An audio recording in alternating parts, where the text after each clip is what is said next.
Hello and welcome back, ladies and gentlemen, welcome back to the channel. I'm your host Faber1 and today we have another outfit spotlight.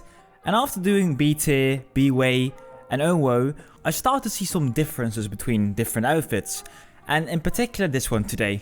The coming interview is done with DGia himself, and he's the leader of the biggest outfit on the NC side of culinary, and it's called the DGia Army.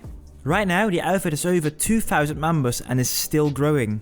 Different from the other outfits we have seen before is that this outfit mainly focuses on more casual play.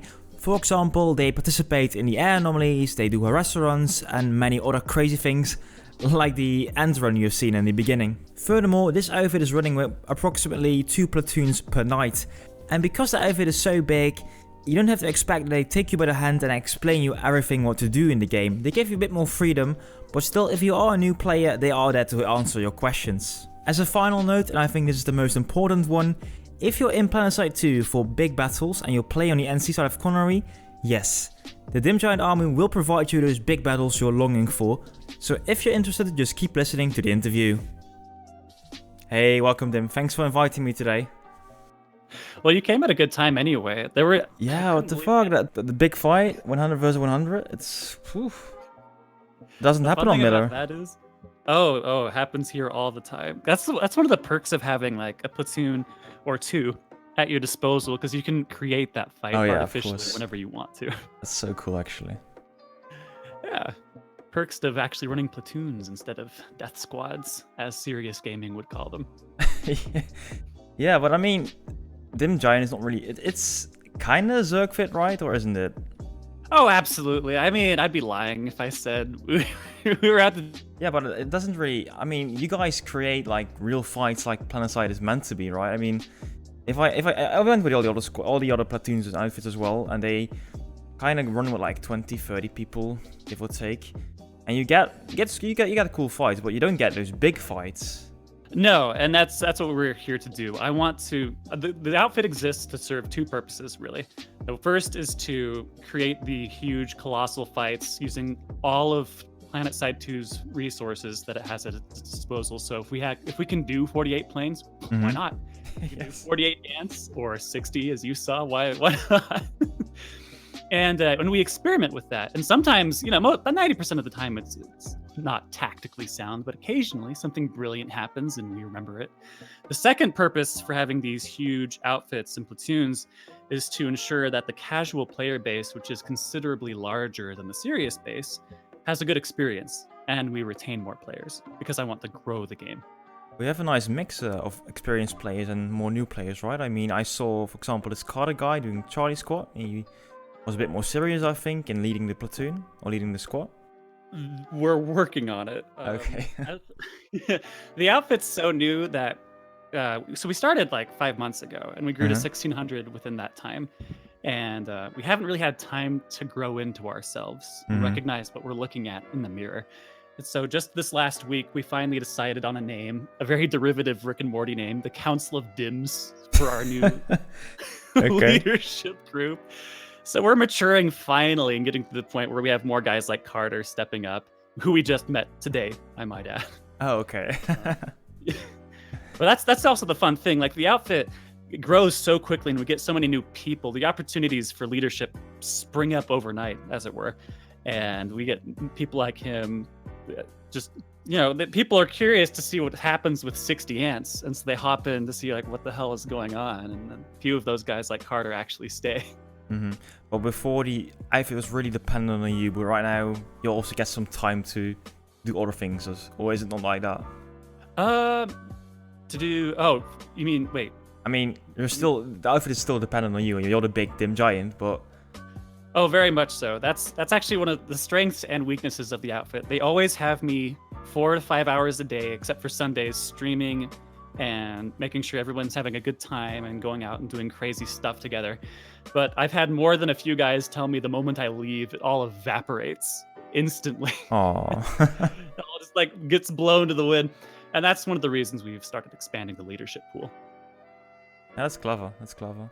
I mean, the more times you have like open platoons going around, the more people you can attract, the more new players you can retain for the game as well. So I think that's doing a good job. Good job. Thank you. There's not a question about the platoon or about the outfit in general. Do you have like organized op nights, or is it more like I'm streaming these days and during these stream times I'm leading the outfit? Or is there something special you guys do? Yeah. So the way ops goes is it lines up exactly with the stream. The guys all know that I'm on from 4 p.m. to 8 p.m. for sure every single day. So those are always our op hours, and that's not exactly ideal for everybody, but you know, you gotta give and take what you can given the situation and what it is. So we're really organized as we can possibly be, as far as a Mongolian horde can possibly be during those hours. And then after that, it's much more of a loose conglomeration. I mean, but people, the nice thing with there being so many of us, that sometimes we do have like loose, very quiet squads that kind of go around, sneak in. You'll still see pockets of us here and there, but the time we're really out in full force, bringing PlanetSide to life is really during the hours of 4 p.m. to 8 p.m. What kind of fun things do you guys do? I've seen the ant race or whatever, the ant traffic jam. I don't know how to call it. What other things can you expect from Dim Giants?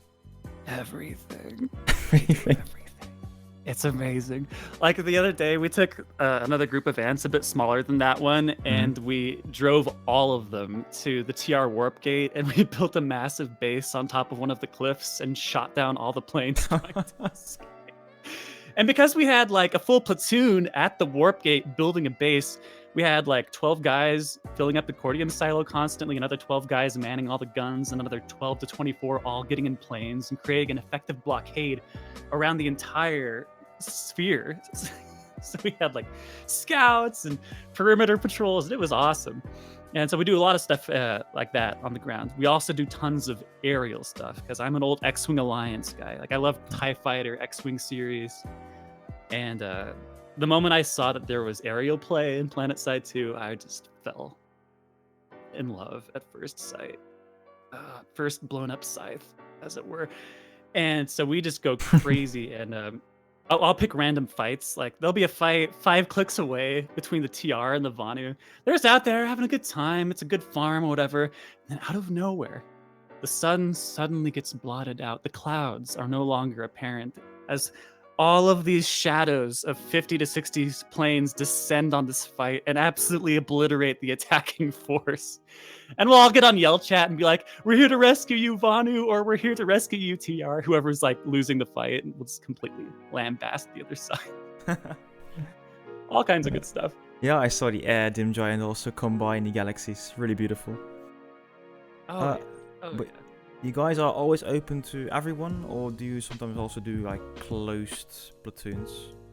Oh, never closed. No, absolutely not. It kind of goes against the grain of the casual experience we're trying to create to have closed groups. We also always, as you noticed, have open comms. Like one of the things I had noticed that I didn't really like in some of the more serious groups, I understand why they do it. I don't like closed comms. I like people to talk. It develops culture, community, gets people comfortable with one another, and it becomes a big draw socially to bring people back to the game over and over again.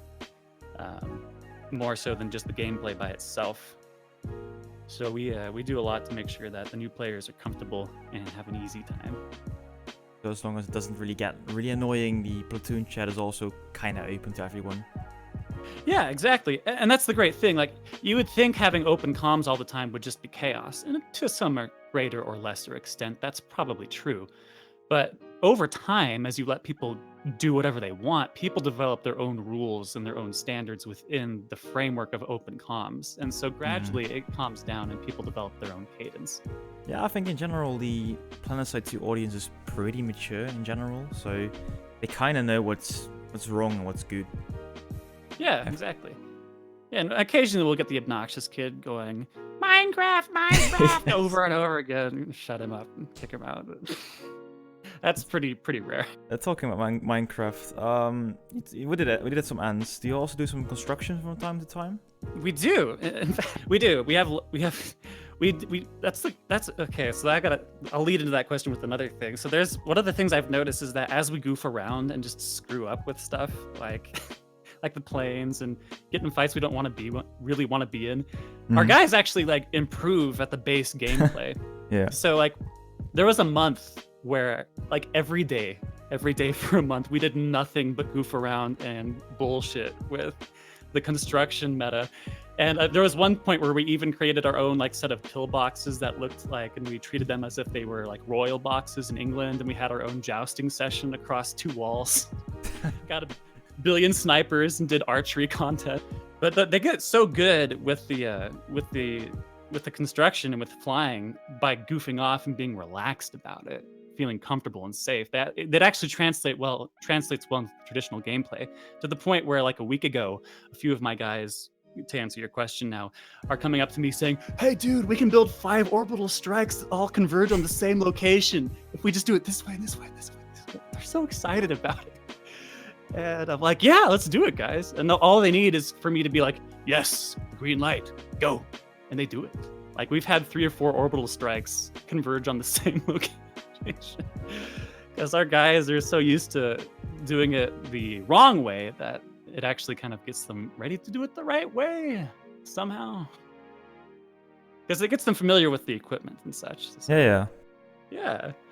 Like and the nice thing is there's groups of people like Dr. Moneypants on the NC side, who is much more serious and tactical, who look at what we do and they're like, just imagine if we had a horde of 100 drop on this all at once. And they recognize the usefulness of having a bunch of idiots be stupid somewhere, and they take advantage of that to enhance their strategic gameplay. There's certainly a bridge to be built there. Mm-hmm. What was actually the reason for you to start the Dim Giant Army 5 months ago? To piss people off and jerk off to making them angry. Okay. If I'm really honest, that's exactly why I made it. Because I was a bitter person. There were a lot of bad things that had happened in my life, but I'm at home recovering from bad things. We'll just leave it at that. And it's an indefinite recovery period, so things just suck, and I needed to get out some angst. But then before I knew it, like, I guess there were a lot of other people that also enjoyed not taking the game very seriously, and it evolved into this meme that grew well beyond my initial very self-serving purpose. And now I'm like actively trying to like grow the game. It's turned into a career of sorts where I'm spending 4 hours a day streaming. I'm making YouTube content and talking with the devs about what I can do to help make the game a better place. And I like that it's gone from something absolutely shitty and horribly selfish to something that's much more altruistic in nature. You're putting a lot of time into the game and do the Ivan and stuff. Doesn't it ever make you tired? Oh, absolutely. I'm certainly no different than everybody else when it comes to burnout. And I've taken a lot of time to figure out what works best for me. So I've whittled it down to streaming for 4 hours. And then with YouTube production, I don't have to immediately deal with tons of people all the time. It's a lot less stressful. So I spend a lot more time outside of the stream working on YouTube videos and making fun musical productions related to PlanetSide 2. And then also like creating connections with the devs, talking with the guys on Reddit and on Discord. And that's a lot less strain on me. And so I've figured out after 5 months of experimentation how to kind of balance the two. So I'm always able to keep revving every 4 months before I take a week-long vacation. Talking about the YouTube stuff, by the way, what kind of things do you make? So I make a smattering of things. It kind of depends. Like, I have a list here. I always have this list on my desk where of like 20 plus ideas at any given time in case I run out one week. So so one thing is like dim nightly news, which obviously isn't nightly. Just whenever I feel like talking about something. Like at some point I'll do like the 15 definitions of the term Zerg. how they fit in different people's minds. There was obviously the very big Rel event where I said Rel's name 100,000 times. Yes. That's where I first really got the attention of the devs. Can't imagine why. That is memorable, yes. I can understand why. I can't believe he came in there, man. I can't believe he actually showed up and was like, "What's going on here, guys?" I was dying laughing when he did that. I also made like a national anthem. You know, we're a war group here. We're an outfit of military men, allegedly. And so I made a national anthem that's like 100 voices. So I actually, to preface that, I did like 25 years in the music industry. So I have my own studio, like $5,000 worth of stuff I invested back when I could still work normal jobs. And so I make really good music productions, and then I'm figuring out video, and I make different things like rel parodies. Like our latest video was the rel reviews tech plants, where we got about 20 guys with tanks and planes inside the A point of the tech plants on Esamir. That was pretty great. I think that pretty well sums up the nature of what I do. Do you have like any future plans for the army? I do. So the way I have a 5-year plan for PlanetSide 2 broadly, actually. That's divided into phases that are 4 months in length each as of right now. So like the end of phase 2 will be at September 1st, and September 1st will lead on, and so on and so forth. So for between now and September, the emphasis is primarily going to be on 2 things: building up the leadership of the outfit as it grows well beyond my control, and producing YouTube content that reaches into different cultural markets. So right now I've gotten, for example, a lot of attention from VTG1, who is the head of FPS Korea. He and I are friends, and he has told me that all of Korea apparently is really excited for the song I've written in their language for them about PlanetSide 2. Is it like K-pop like or something like that? Oh no. Oh. Very very much. I don't know what genre it would fit in. It's old fashioned, I'd say. Okay. Just a low key piano, not a lot of electronic stuff. And something very suited to the sincere style of the Korean culture. I think they'll appreciate. And I have other videos in mind for the future, like like burrito por indar. That'll be for the Spanish market. Okay. And other great epic hits forthcoming in the next 4 months or so. And then phase 3 has a really exciting project I'm actually already started on. That is expanding into different YouTube markets to get more people to play PlanetSide 2. So, like for example, I'm writing a song for PewDiePie and Marzia that's really difficult to make. It's a huge sweeping jazz piece that's going to force me to make like 80 tracks and do tons and tons of work for 10 months. And if I can get that video on the PewDiePie subreddit, the idea is that like 90 million people will then look at it and be like, huh, PlanetSide 2, because I'm only going to use like PlanetSide 2 content to like color the music and arouse people's curiosity. Okay, so bringing new people to PlanetSide. That's always good, of course. Yeah, and that's something we've been doing.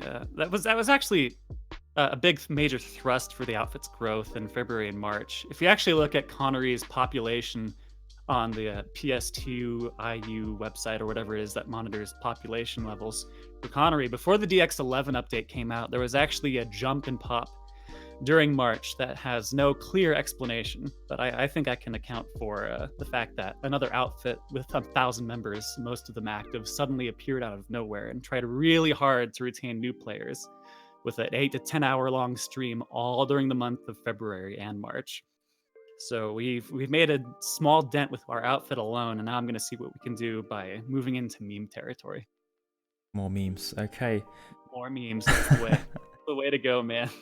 It's cheap advertising. Are you, by the way, right now, like the only active outfit on NC side on Connery, or are there still other outfits that, you know, do exist still? There's quite a few active outfits on the NC side of Connery. They're just the advantage I have that most outfits don't have is that they have one dude working. I have one, my outfit has me working full time to make the outfit fun and to improve the game. Most people simply can't accommodate that for obvious reasons. Life, you got work, you got girls, guys, if you're into that kind of a thing, and there's just not enough time. And so most of the time, those outfits will be active Friday nights, Saturday nights. You get drunk, you get wasted, and wake up with a headache on Sunday. And that's a lot of how NC's leadership works. It operates, which is it's great for Fridays and Saturdays. We're not really that well organized any other day of the week. So I'm the one picking up the slack for the most part during those other days. Yeah. Okay, that's good for the NC community on Connery at least. I hope so. We're trying to be. If we can keep this up and we can make certain inroads and we can make some of this outfit really shine the way it was meant to, I think we'll definitely make a positive impact on the game altogether for all the servers. I think you're already doing that. I mean, people are having fun, so it doesn't really matter how big the outfit is, as long as people are having fun, thanks to you and thanks to your crew, more or less. What's it called? The Council of the Dim? The new leadership pool, according to the present voting, is Okay, at okay. Council of the Dims. We'll know for sure at the end of the week. Okay, cool. Dimmerals is a strong second, apparently, in the running. But yeah, I think you're right. As long as we're having fun and we're all enjoying the game itself, we've succeeded at our outfit charter. I'm just looking at the Discord real quick. I'm pretty new. You guys really focus on PlanetSide, or are there other games you guys play as well together? Because PlanetSide 2 functionally is my career, I'm actually making money off of it now from the stream. I'm paying bills. I've paid my student debts twice in a row now, thanks to PlanetSide 2 donations. That's good. So the focus is definitely on this game, and since I've committed very seriously to 5 years of trying to improve the game and bring more people into the community, I'll be here, and this will be our focus for as long as I can. Okay, and we got another PlanetSide game coming in the summer, PlanetSide Arena. Is that something maybe the army is going to participate in? If it's possible to do like an outfit, or not really? Yes, we will. Okay. Initially, I was very skeptical, but once I learned about the 250 player Smash aspect of it, I was like, oh, all right, well, there's still a spiritual sequel to PlanetSide 2 in there, in the game somewhere. And so now it's piqued my curiosity. I want to see what it's like. I obviously want to help Daybreak Games make more money and become a more successful company. So I will be involved, not as heavily as I will be with PlanetSide 2, but certainly you can count on us being involved when that game comes out. That's good to know. I think we know pretty much about the Dim's Giant Army. Is there still something you want to share with us? Join our outfit. Join our outfit. I do want to say one thing for those people on the other sides who have been kind of antsy about our outfit. One genuine concern that has been addressed to me is that if the NC gets too big too quickly, it'll become a balancing problem. And I do have an answer for that. Ideally, what will happen is if we grow too quickly, too big, is people won't be able to get into the game because of the balance queue. And so those people will then explore the TR or the Vanu side. I want people to explore all the factions, check out all the outfits, all the different types of gameplay. It's meant to be a transitory outfit, not necessarily a place where you stay forever if you want to make a long-term investment in the game. A lot of people do, but it's not for everybody. So my dream is that people who should move on from the Dim Army eventually do move on and try the other outfits and the other factions. No plans on Dim Giant on TR or Vanu? The situation hasn't become that dire. That's like, okay. It's like my nuclear plan in case we drop down to 100 people. I'll just disperse my entire Discord across all 3 factions. Okay. Can I, by the way, share like a link from your Discord in my YouTube description as well? By all means, you're welcome to all of my stuff. Oh, and for the record, all of my YouTube content is free to use. It's not copyrighted. The music, the content, the pictures. I wish everybody who wants to may use them however they like. Okay, very nice of you. Well, thanks for taking your time, and thank you for taking me on this amazing trip today with the army. And I think I will join you later on Connery once. Please do. You're always welcome with us, Faber. It was good having you on. So far, the Dim Giants Army. Thanks a lot for listening today. If you want to stay up to date with more videos like this, more outfit spotlights, and of course, stay up to date by pressing that big red subscribe button down below. And if you think that your outfit also deserves a special spotlight, then don't be afraid to send me a private message on my Discord. Anyway guys, that's me, that's Faber1, and I will see you soon with some more content.